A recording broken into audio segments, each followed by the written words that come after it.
Cambodia is a country in Southeast Asia, less than half the size of California and twice the size of Scotland.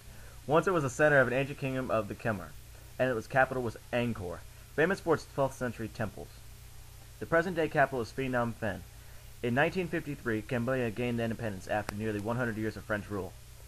In the 1960s, the population was over 7 million, almost all Buddhist, under the rule of monarch Prince Sihanouk.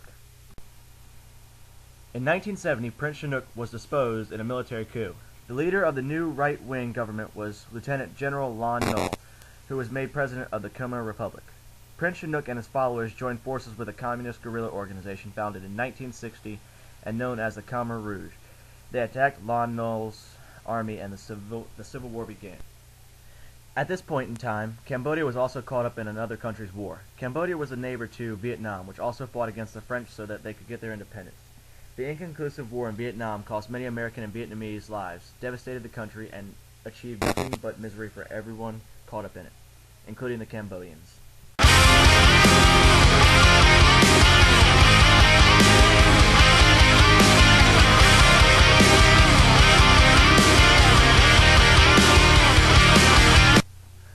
Under Pol Pot's leadership and within days of overthrowing the government, the Khmer Rouge embarked on an organized mission. They ruthlessly imposed an extremist program to reconstruct Cambodia on the communist models of Mao China. The population must, they believe, be made to work as laborers in one huge federation of collective farms. Anyone in opposition and all intellects and educated people were assumed to be must be eliminated, together with all uncommunist aspects of traditional Cambodian society. So at short notice and under threat of death, the inhabitants of towns and cities were forced to leave them. The ill, disabled, old, and very young were driven out as well, regardless of their physical condition. No one was spared the exodus. People who refused to leave were killed, so were those who didn't leave fast enough and those who wouldn't obey orders.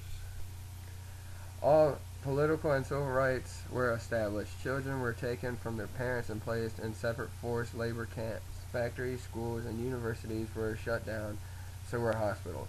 Lawyers, doctors, teachers, engineers, scientists, and professional people in any field, including the army, were murdered, together with their extended families. Religion was banned, all leading Buddhist monks were killed, and almost all temples destroyed. Music and radio sets were also banned. It was possible for people to be short simply for knowing a foreign language, wearing glasses, laughing, or crying. One Khmer slogan ran, "To spare you is no profit, to destroy you is no loss." Staring at the carnage, praying that the sun would never rise, living another day in disguise. These feelings can't be right. Under international pressure, Vietnam finally withdrew its occupying army from Cambodia. This decision had also been forced by economic sanctions on Cambodia and by a cutoff in aid from Vietnam's own backer, the Soviet Union. The last troops left Cambodia in 1989 and its name was officially restored.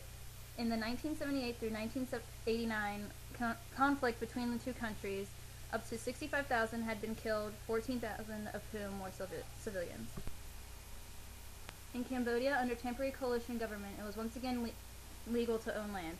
The state religion, Buddhism, was revived. In 1991, a peace agreement between opposing groups was signed.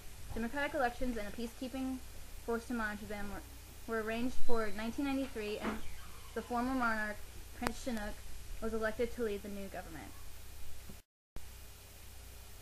From 1995, mass graves began to be uncovered, revealing the genocide's horrifying extent.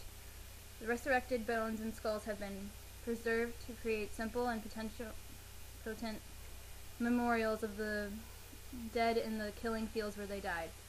At the torture center in Phnom Penh, where the Khmer Rouge terrorized and murdered their own members, not only skulls but also identity photographs of the victims are displayed on the walls. This bleak, unhappy place has also been a memorial.